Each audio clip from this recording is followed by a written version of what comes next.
带你抓事件真相，掌握政局变化。观众朋友你好，欢迎持续加入新闻大白话，我是主持人谭英文。节目一开始来介绍今天的特别来宾，首先是前驻纽大使谢文吉。主持人好，各位朋友大家好。还有政大外交系教授吴崇涵。一轮好，大家好。以及前空军副司令张延廷。一轮好，大家好。好，观众朋友，我们之前曾经讲过薛瑞福这人，大家还记得吗？因为他也到了中国大陆这边，但是被这个行程上面算是有点冷落。不过现在啊，他来台湾了，那相对于我们的赖总统，对他可是相当的热络呢。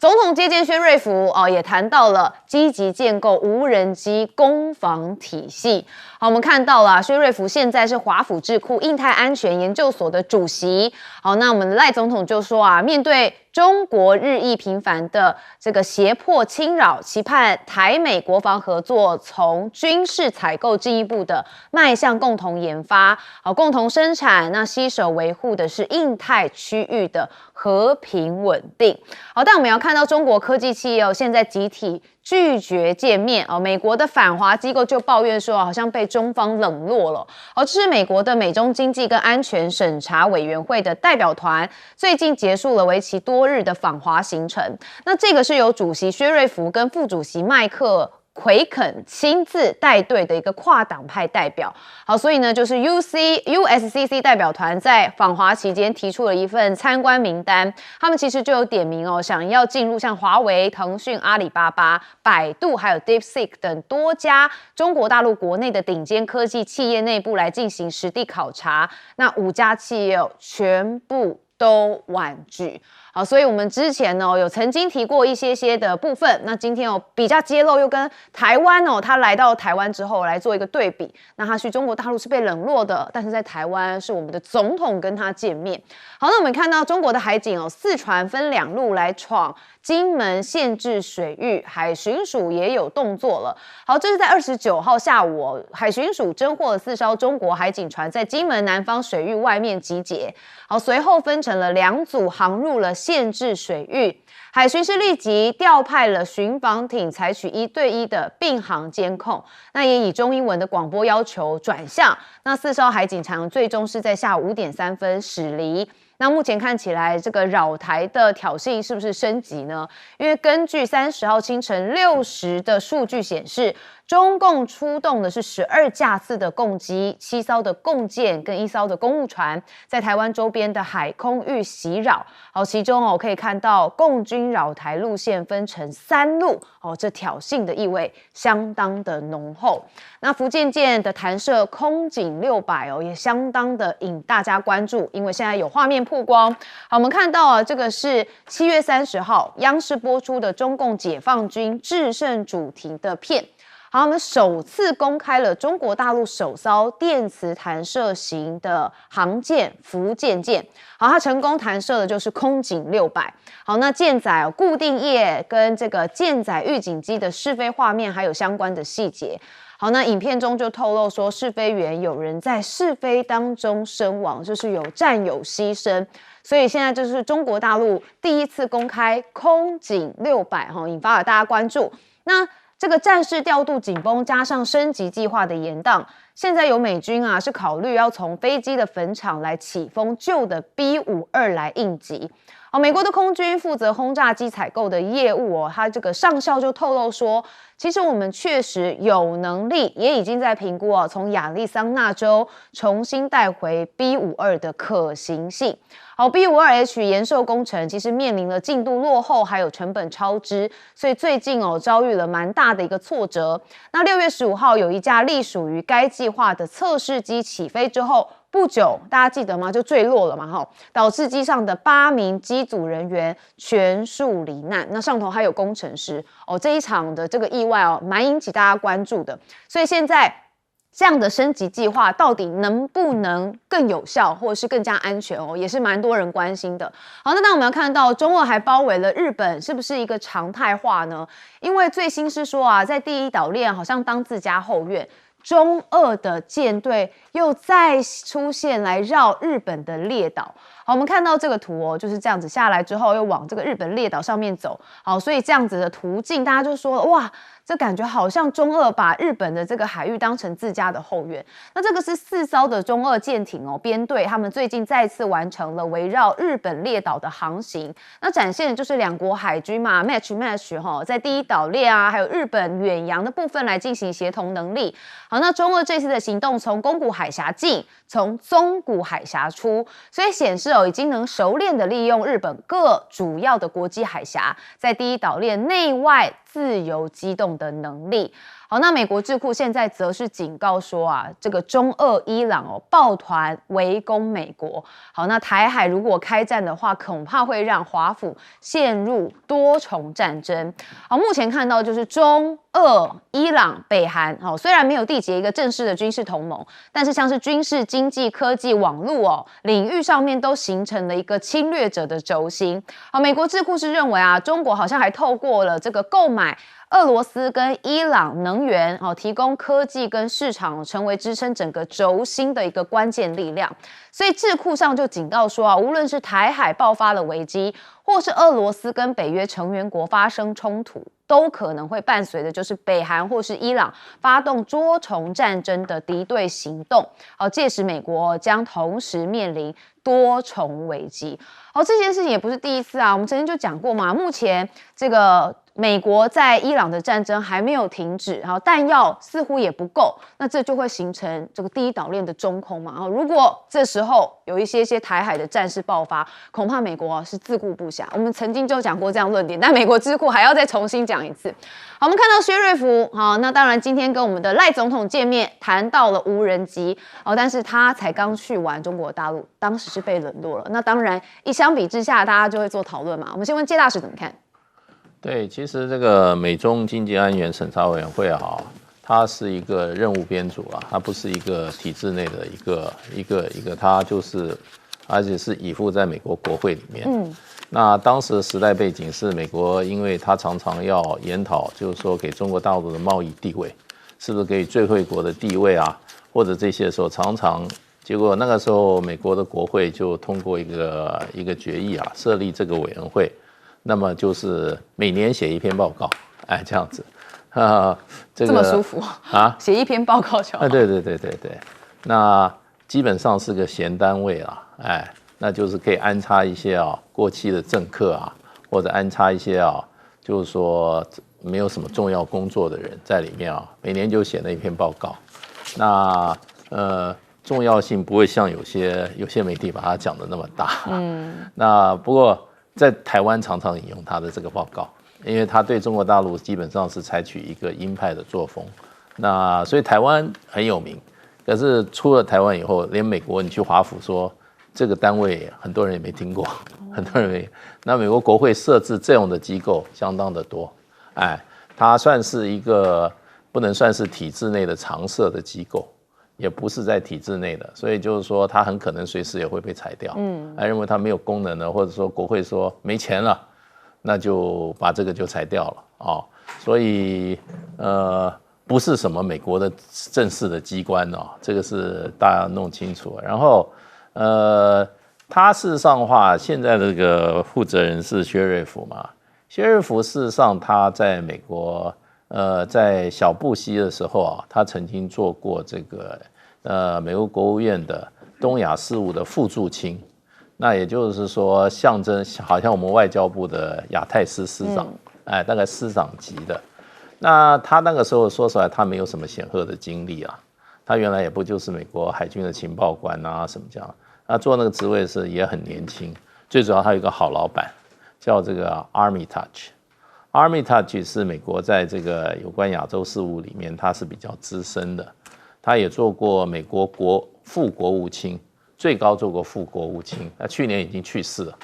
那所以 Armitage 还比较有这个在华府有点影响力，所以他在的时候，薛瑞福就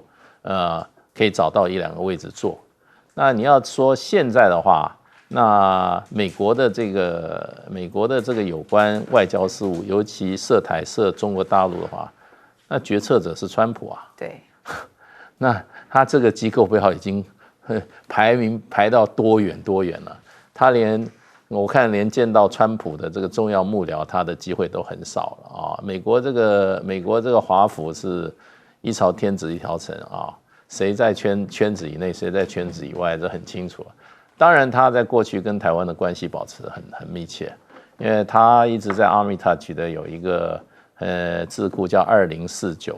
那里面大概主要成员就6、7个吧。那薛瑞福一直在里面。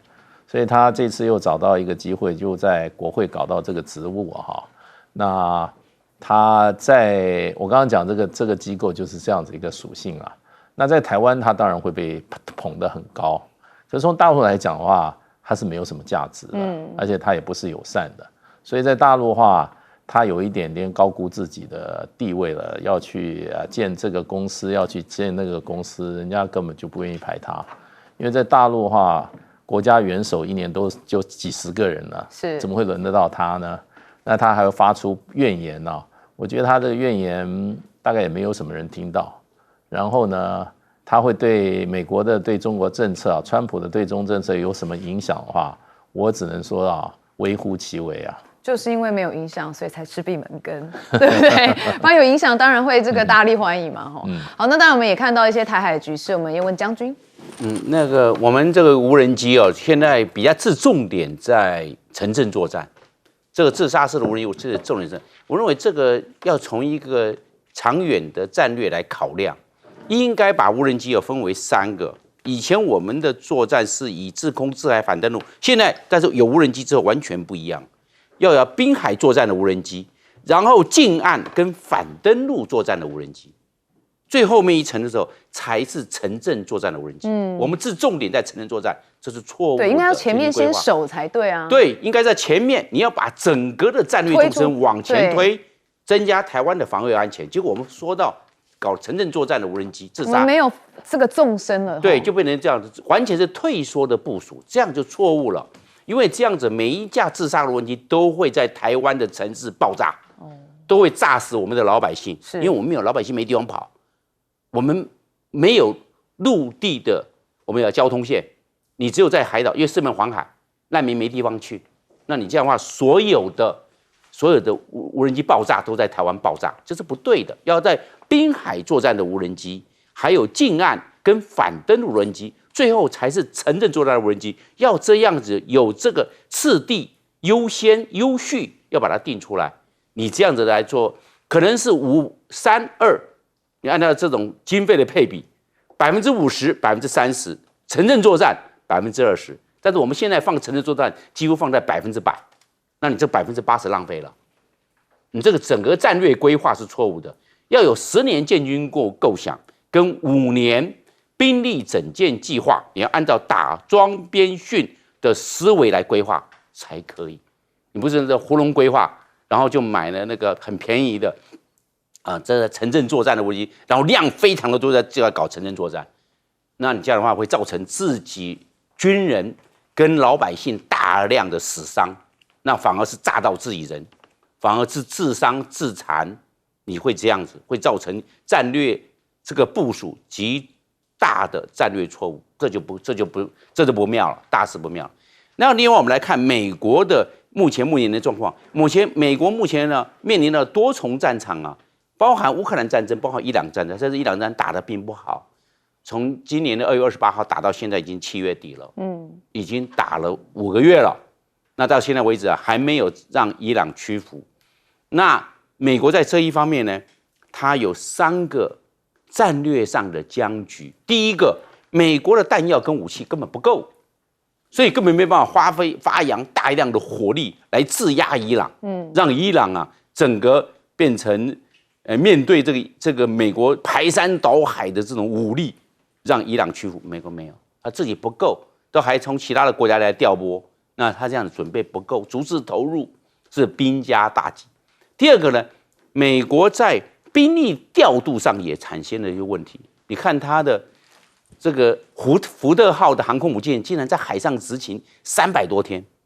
福特号。你看造成它里面有严重的军纪事件、军纪违规，还有它的这个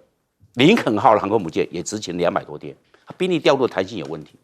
那最后一个，我认为它的这一个反导系统，就是怕这个萨德系统，还有爱国者飞弹对伊朗的所过来地对地的导弹，还有巡弋飞弹，还有无人机，这反导拦截其实成功率有问题，并没像原来所想的拦截率那么高。好，所以很多人当然在这一次伊朗战争才发现美国过去都说自己很厉害，就神话好像破灭的啦。好，崇涵教授怎么看呢？解放军3入围台其实这个我们过去好几年都在讲了，这全面大规模的登陆跟对台作战，目前的机会比较小。那现在美方的一些智库学者认为，这 blockade 所谓的封锁或是包围台湾是解放军未来可能比较可能会做的包括我们从2024年5月的联合利剑 A，2024年10月的联合利剑 B 2次演习，到正义之师这些演习它慢慢展现出来是第一个，这个解放军不仅仅它可以具有攻台能力，还有联合作战的能力；第二个，它具有包围跟切断台湾所谓的海域跟补给线的能力。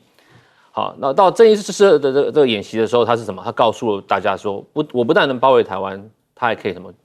拒止阻止外面的帮助能切进来，因为其实，在伯明的那本沸腾的护城河就讲过了，他说，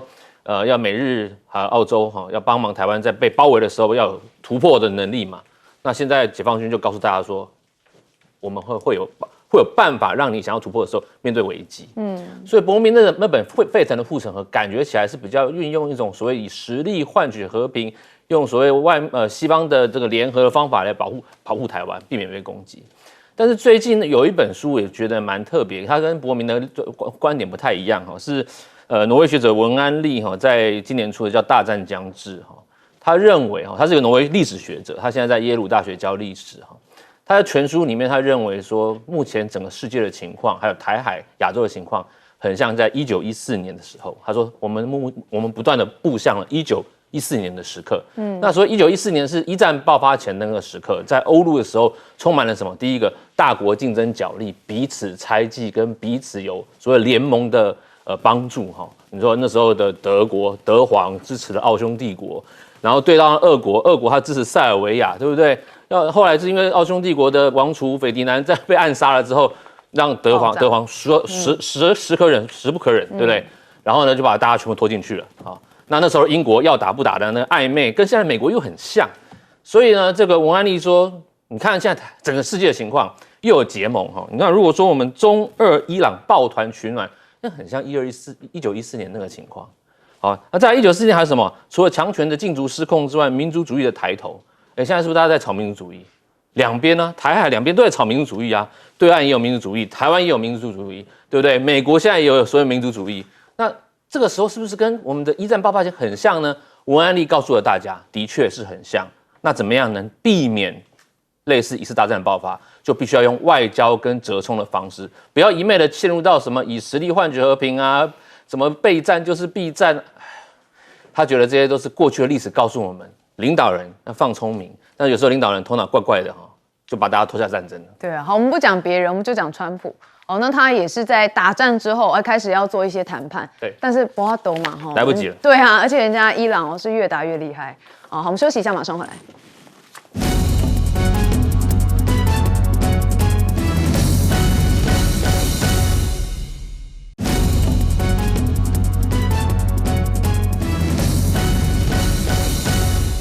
好，欢迎回到节目现场。前天日本熊本发生了规模7.1的强震。好，我们也看到目前更新的死亡人数来到了30人。好，那当然呢，有1万人避难。那灾区现在仍然是停水停电。好，购物中心这个永旺的商场在熊本，好，他们跟日本制纸8代工厂是伤亡相当的惨重，到现在都还有人受困。好，所以带大家来看一下这个画面是警消跟自卫队都开始动用的是无人机跟重型机具来进行搜救。好，我们之前也曾经经历过921大地震嘛，我们知道有黄金72小时所以希望能在这72小时之内找到所有的受难者，带来好消息。好，那熊本的职场瓦砾之下传出救我。好，其实呢，最先抵达现场救援的8代广域消防本部的队员说，好，当时其实器材相当的不足但是呢，他听到了救我的声音。他没有办法多想，他就只有徒手挖掘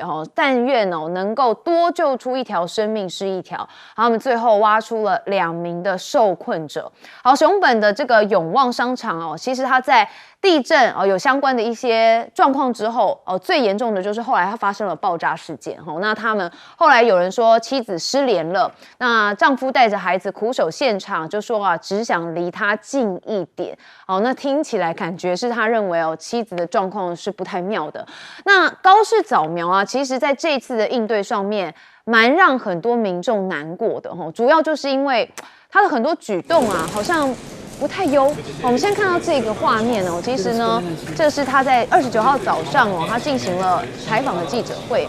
但是日本的网友就发现他一脸不悦还叹气就怎么还有那种麻烦透顶的态度让日本的网友炸锅。好，所以呢，我们看到网友说什么呢？他说这是我第一次看到一位首相在发生大规模天灾时没有穿救灾服。好，昨天我们也曾经讨论过在过去发生事情的时候，其实日本首相第一时间都会换上救灾服。那您可以看到这张照片，他还戴着珍珠项链，所以有人就觉得您戴珍珠项链还合适吗？你真的在担心熊本的人们吗？好，我知道灾难政治学相当不容易但是最起码那个表面上的状态要严肃一点吧因为日本网友对这件事情都表达很不满。好，那现在日本地震竟然还冒出了阴谋论吴亚宝说涉华阴谋论出现了。好，我们看到这个是网络上发的它是一个在北京时间29号凌晨2点，日文网帖上面宣称说因地震而发生严重爆炸的熊本永旺商场附近有黑色的人影。好，导播我们要近一点因为这个画面比较细就是黄圈圈画这边有一个人影一个人影。他们说这在没有任何证据的情况下，其实网络上的人说就是心怀不轨的外国移民想要趁乱打劫日本人的家庭。好，这则贴文还迅速获得了近500万的阅读量，以及超过4000次的转发。然后还说更诡异的是，那要强行将这一次地震当中发生的燃气爆炸的熊本永旺商场要跟中国来进行连结。这些阴谋论通过夸大这个永旺商场的创始人冈田卓也一家跟中国的关系，甚至对于冈田卓也的次子冈田克也在担任日本国会议员期间时，也跟中国有展开一些互动，所以他把它全部凑在一起，似乎也想暗示说这个永旺商场的爆炸是中国导致的。好，那当然，因为现在完全没有任何证据之下在网络上出现这样子的言论跟讨论，也引发很多人关注。那大家有些人是信了啦因为呢，这种阴谋论在过去日本不是第一次。1923年的时候日本关东大地震之后，其实也发生了韩国人就朝鲜人的暴动论。好，这是一场由社会恐慌排外历史偏见以及政府官方推波助澜所交织的致命政治谣言跟阴谋论。好，那这场谣言最终导致的就是日本军警跟民间的自警团对在日朝鲜人中国人以及日本的左翼分子展开了大屠杀。所以估计是造成了数千人死亡，是一个相当悲剧的状况好，那因为我们讲到朝鲜人，我们也看到了李在明是不是因祸得中国爱呢？主要就是因为韩国文化体育观光统计说，2026年1到6月访韩的外国观光客累积是突破了1000万人次，6月的单月人次就高达199万人次，以中国观光客是占最多，来到了64.9万人次。那日本国家旅游局估算，2026上半年中国访日的人次是减半的。好，那现在也看到韩国媒体有报说这王毅有望在下个月要到南韩这边去。好，王毅可能是在8月19到20访问南韩，而且可能会跟李在明韩国总统来进行见面，就双边关系跟朝鲜半岛局势进行意见交换。好，这也将是李在明在今年1月访问中国大陆之后，陆方的外交安全部门最高层级的官员首次的来进行访韩。好，所以看起来中国大陆现在跟韩国的关系还蛮不错的。好，但是我们还是回到了一开始，熊本地震现在说是30人死亡，那搜救都还在进行当中。不过民众对于高市早苗啊怨言不断，谢大使怎么看？对，因为事实上日本其实它这个政府的机制其实是蛮有效率的，尤其发生灾难的时候，他们都会成立什么灾难这个总部是，然后呢，负责的官员都会坐镇在里面。那像这么大的一个天然灾害我觉得就是说，日本政府看不到他那个灾难救助这个本部的成立然后主要政府的负责官员坐镇在里面指挥救灾我觉得就已经觉得有一点意外了。然后日本人不是说吗？怎么搞的？这个高市早苗出来说话，头一次看到发生这么大的时候，他没有穿上这个救灾服装，然后还穿着这个花枝招展，还戴一个项链，好像跟他无关一样。那而且看他脸上的表情也没有任何这种一种悲戚，或者说一种要勇于负责的感觉。所以他失去了一次很好挽回他声望的一次机会，反而让这个情况继续下降。那因为他事实上他当时去年底当选以后事实上他当时声望是非常高的，而且是日本历史上首位的女性首相那事实上的话是众望，各方对他的期盼很高。可是随着日本的这个经济状况每况愈下，而且没有任何好转的迹象，那这个高市早苗的这个内阁也拿不出积极有效的办法的情况之下，他本来声望就岌岌可危，再发生这次这么严重的天灾，然后他的表现是如此的置身事外，我想他的声望大概有一点点想救起来也很困难因为天助自助，他自己不助的话，没有人能够帮助他，可能还会螺旋下降。螺旋下降，所以他的前景是非常不看好的。不过这个时候又发生一个谣言，说是外国人把这个爆炸这一次在这个熊本地震里面那个上面商场里面说这个爆炸有外国人引真的你们引得非常没有错，这个跟历史有一点雷同。1923年9月1号那个关东大地震，你知道那个死伤人数不是30-40人死伤人数一共10万人，哇，非常大的一个这个地震。日本的国力那次在地震里面少被减了1/10好严重非常严重。它除了地震立刻造成的死伤之外，接着东京大火，那大火也造成了很大的伤害。可是这个时候就有人就在放谣言，就跟这一次这个熊本地震一样。他说这个谣言主要2个。他说朝鲜人在水里下毒，然后又说朝鲜人在放火抢劫，所以日本的这个民间就产生了什么叫自警团，警察跟军队也一起来，在街上就抓着人就问你是不是朝鲜人？没有，叫他发音，叫他来讲日文。朝鲜人有几个音发不清楚，就当场就被杀害或者打的这个遍体鳞伤。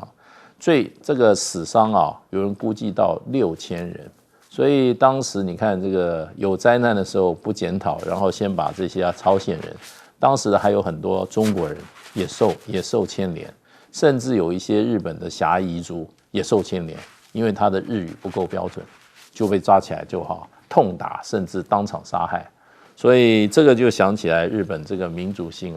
这么多年下来怎么还会有同样的事情在出现？那所以我觉得这个日本社会自己应该要警惕好，过去的是历史的惨痛教训，就是现在又重演，大家要更理智一点。崇涵教授怎么看？熊本地震，当然台湾我们很关心嘛，毕竟台湾人很喜欢去日本。2025年也蛮喜欢去熊本，也很喜欢去熊本，而且它还有个台积电厂。台积电、台达也在那里，是也有盖厂。2025年我们有670万，大概670万的旅客，是全世界访日本第3大。总共台湾人这边花费是1兆2100亿日元，全世界第2多的。所以台湾人不但爱去，也爱买日本的东西，因为我们都去扫货嘛，对。那熊本呢？熊本对台湾来讲，刚才一轮讲也非常重要，毕竟我们这个台积在那边盖了2厂，3奈米为主。那现在不仅台积进去了，台达然后很多高科技产业在那边纷纷建厂，所以这种产业链在熊本带来非常多的利润估计可能会替九州带来4.3兆日元的一个利润，这个经济发展非常强大。这也是为什么这次地震，我觉得从台湾政府到这个人民都非常关心但是如果把它跟那个高市的声望牵在一起看有点穿凿附会，毕竟地震带给他的声望会下跌多少我们不知道，但是高市之前做了一些事情，让他的声望掉了蛮多的。本来我们看到65%，它掉了10几个%，某一些民调还掉到低于50%代表说他过去的高民调跟他极右的声音想带起这个所谓日本人的概念慢慢掉下来了。那哪些事情让他面对到这个民调的困境？第一个包括我们讲的高成本的生活费、高通膨，日本人现在觉得这个生活成本好高啊，也不仅仅是这个生活费，外面的游客进来，让他们觉得哇，你为了让游客进来，你放低汇率，游客进来，让我们生活那个会造成民怨的那你通膨也是造成民怨，所以呢，这个通膨跟低汇率呢，是让高市面对最麻烦的一个事情那这个低汇率，我们讲不仅仅是让他们的这个老百姓当然会受苦，他们的百工百业，人民的薪水一除下来就不好了嘛，对不对？你本来说我举个例给大家听好了，最近这个东京大学有个教授叫渡边他是物理学的准教授，我们讲副教授，他的薪资大概是1000万日元啦，那你如果现在一除变成200万台币，感觉没有说非常的强结果呢，他就被香港科技大学挖角了，香港科技大学开3倍的薪资挖他然后而且给他正教授，因为照他讲是说他是非常有名的一个在粒子物理学的教授，而且他得过这个很多研究奖但他说我升不到正教授因为东京大学一个turn，你正教授退了你才能上去，他等不到正教授，而且薪水在物价通膨一搞之下，他的薪水就下降，所以香港科技大学就开3倍的薪水给他，大概就是3000万日币，大概港币140万，大概差不多香港600对台币600万，香港正教授可以开到140万港币而且给他10倍，比日本多10倍的这个研究费，所以我觉得日本呢现在百工百业面到这个所谓的不仅物价啦、汇率连教授都想要跳槽这个是一个今天我看到联合报的那个一个介绍了，这个我觉得蛮有趣的，我们可以再观察日本这个整个社会现象。对，所以呢，这个连带就是不管是一般民众，或是连高阶的教授现在都蠢蠢欲动，因为就是物价太贵了嘛将军怎么看？我认为日本高市长他比较重外交、重军事。那日本自卫队在这一方面，他比较强化他的军事力量。但是问题是他经济疏于经济，所以他经济表现不好，那大家日本的百姓苦哈。对内都搞不好，对，想先搞对外。对，他搞错方向，应该先内部强化经济搞好，你再去搞军事。有一句话叫先安内再攘外，他是搞攘外，没有搞安内。我认为他的民调还会持续下降。日本现在今年的2026年的经济成长率0.9%，1%都不到。但是日本的通货膨胀2%，你物价上涨2%，但是你经济成长就1%不到，0.9嘛。你看看大家是不是生活过不下去？他的薪水上涨根本没办法支应物价上涨，大家都苦啊。日本的国债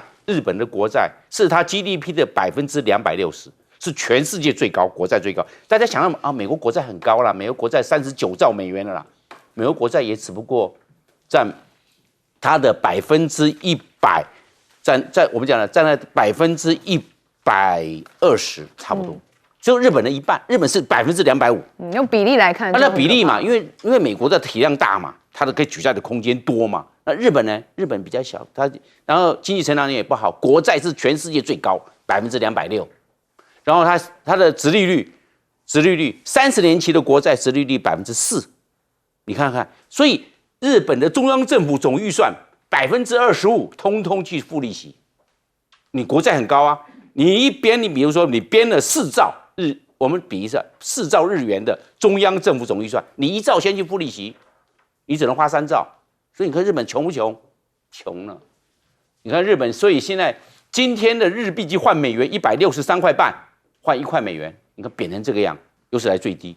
日币一直在贬嘛，那人民生活过得下去嘛？所以高市长他最大的败笔，他的经济没搞好，他其他搞好都没有用，因为大家可以感觉到肚子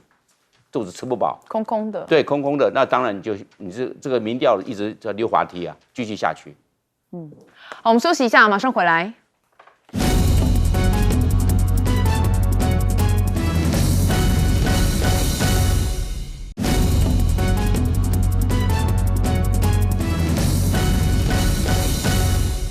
好，美国啊，前几阵子哦，大概在2、3天前呢，还有攻打伊朗哦，每天的晚上都爆发了有一些冲突哈。当然后来停手之后，昨天伊朗又突然对美国来进行攻击了哈。美国的这个在中东的基地，好，这让川普非常的不满啊，爆粗口。好，我们来听听他怎么说。In the meantime, we're going to be hitting them very hard because it's our turn to hit them. They know it's coming. They're asking us not to do it, but. They tried shooting it last night. So we had 5 rockets shot going 8,500 miles an hour, and all 5 rockets were knocked down to the ground. But they nevertheless took a shot, so it's our turn. And we'll see if we get there with an agreement at some point, but we're going to hit them very hard. 好，所以他说轮到他们了，也就是马上空军哦，美国空军就空袭，对不起，美国军中就空袭了伊朗2个小时，击中了数十目标来报复飞弹的袭击。好，中国疑似也军售了这个伊朗400部的飞弹发射器哦。这个问到川普之后，他也说如果是真的话，他很失望。好，我们再来听一下他怎么说。President Xi told you that China would not give or sell Iran any weapons. And there's a new report that Iran's about to get 400 rocket launchers from China going through Pakistan to Iran. Well, that would be surprising. I mean, things like that happen, but that would be surprising. He told me very strongly he wouldn't partake, and he knows I'd be quite disappointed.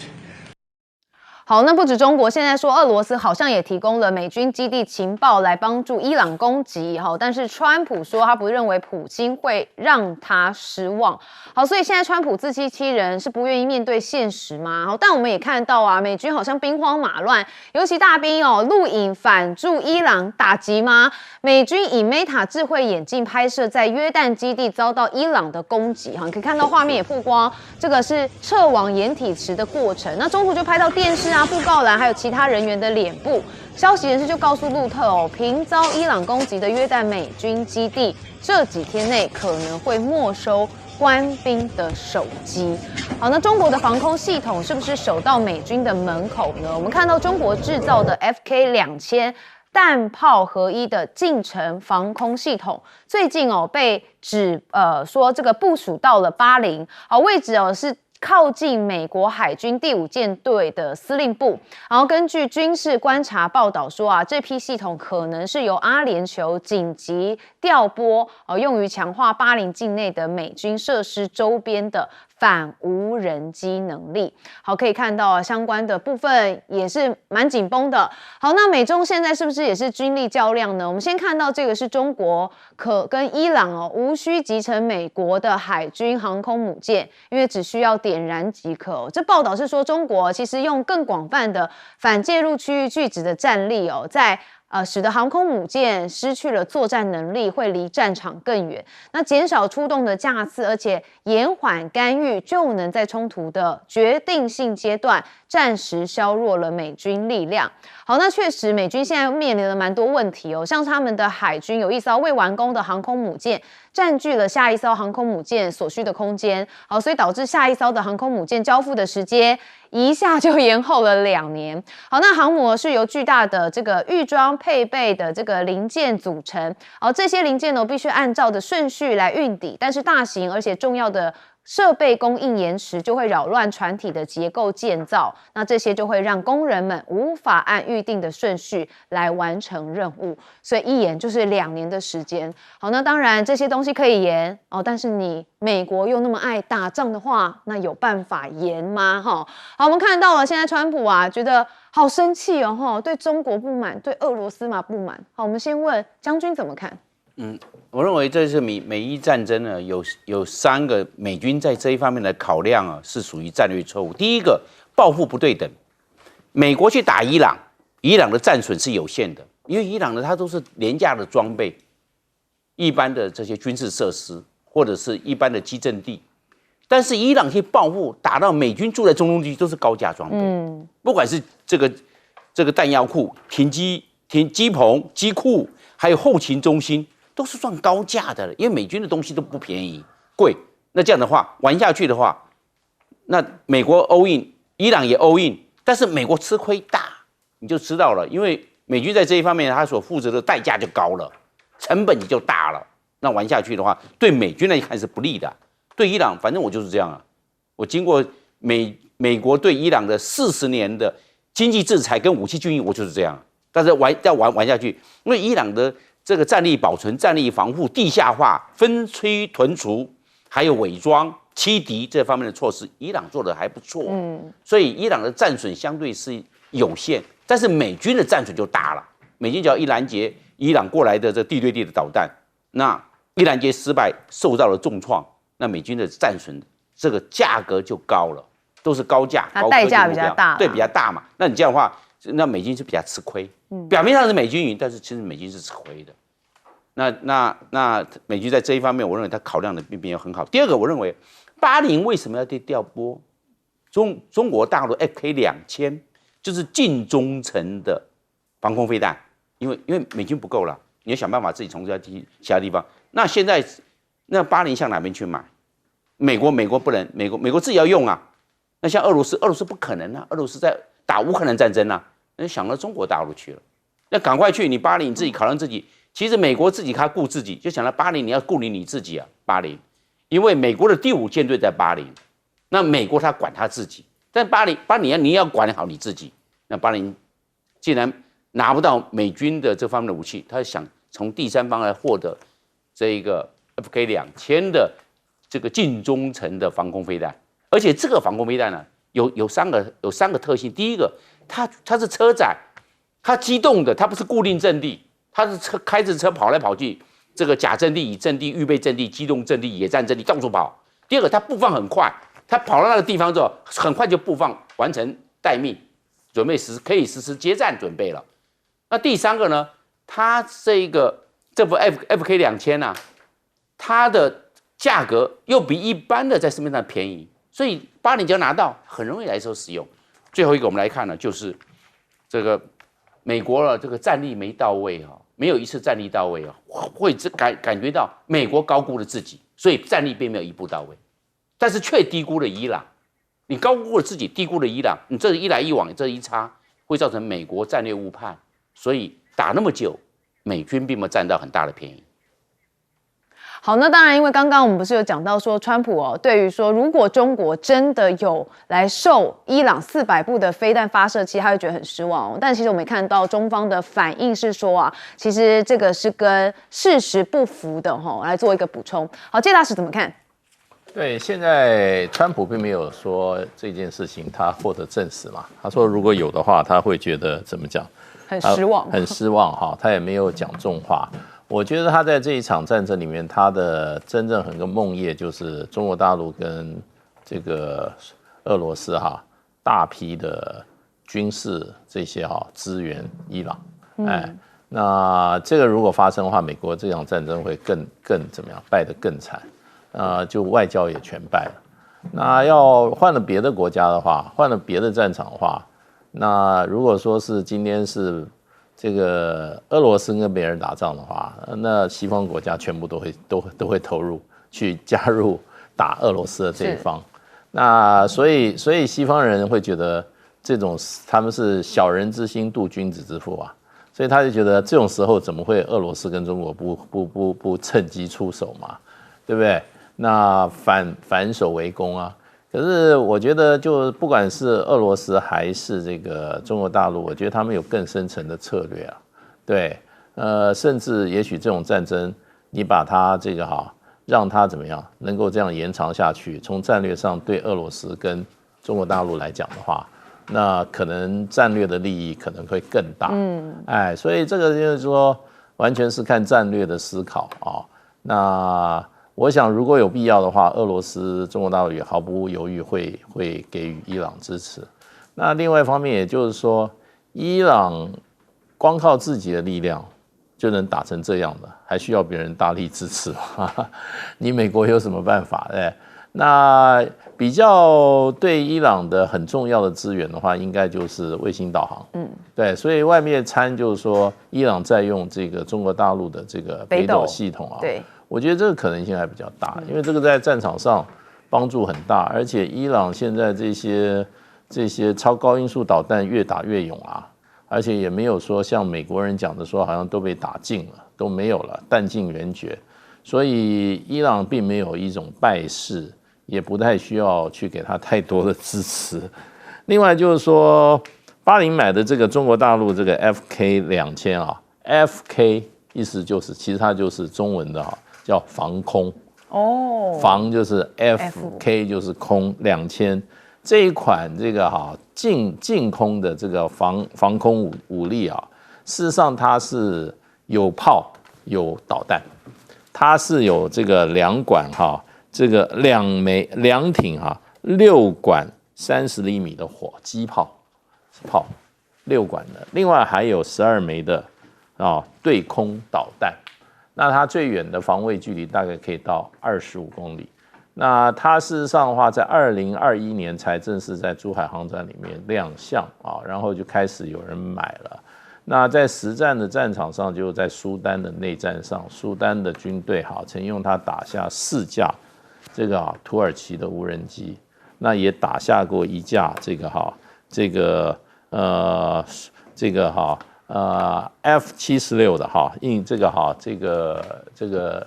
这个运输机，是，所以它是有战场实证的，所以比较讽刺的就变成就是说，美军基地要靠中国大陆的这个近空防御导弹来再加强它的防卫，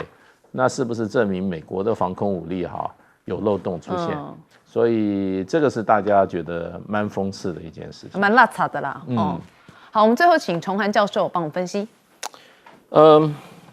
当初川普要打伊朗之前，大家都在讲美国敢不敢打伊朗？你记不记得大家吵得沸沸扬扬？然后就有2派去的，一派就说伊朗众生大，又有核跟委内瑞拉不一样，对，不跟委内瑞拉不一样跟胡塞不一样。可是另外一派觉得说，你们小看美国，小看川普，川普会很快进去，很快出来，对不对？然后伊朗不是对手，所以当川普运用开始空袭的时候，那一派就说，你看吧，你们怎么可以唱衰美国，然后帮伊朗这个 bolster 让帮伊朗讲话？不是战争，不是这样子战争不是说你看结果就讲了。川普当初我们在讲他要打，他想他用空袭，要很快进去，很快出来。问题是你空袭就点燃了战争，你空袭你不知道你伊朗能撑多久，你一直以为你可以很快把它结束，其实不是。我来分析几个。第一个，如果我们看他在荷姆兹海峡的问题，跟他当初在也门胡塞组织的时候，他2025年他去炸也门胡塞组织，炸了你30天，结果呢根本没有把人家炸完了。他说我们赢了，我们赢光了，也门胡塞组织被我们打爆了，人家躲起来，躲在那个山坑里、地道里面，让你看不到。你说你打赢了，结果嘞，他现在又出来了。今年6月，他说：“嘿，我控制曼德海峡，我们整军精武，因为我们跟这个伊朗是好兄弟，对不对？代理人。”他一个封荷姆兹，我就封曼德，对，全球30%的油控在我手上，对，川普奈我何？所以川普发现，我当时要打的竟然又回魂了，那川普失算了吗？他失算了。好，第二个，他认为我们讲说，那伊朗是不是好打？我们讲刚才2位都分析很清楚了，我们这讲这叫不对称的战争形态。简单讲就是，川普认为我用我的无敌的这个很高额的这个爱国者造价几百万美。去打你那个无人机，你看伊朗的无人机一台都几万块，很便宜。他那个土制的火箭弹，他就狂射土制火箭弹跟你拼了。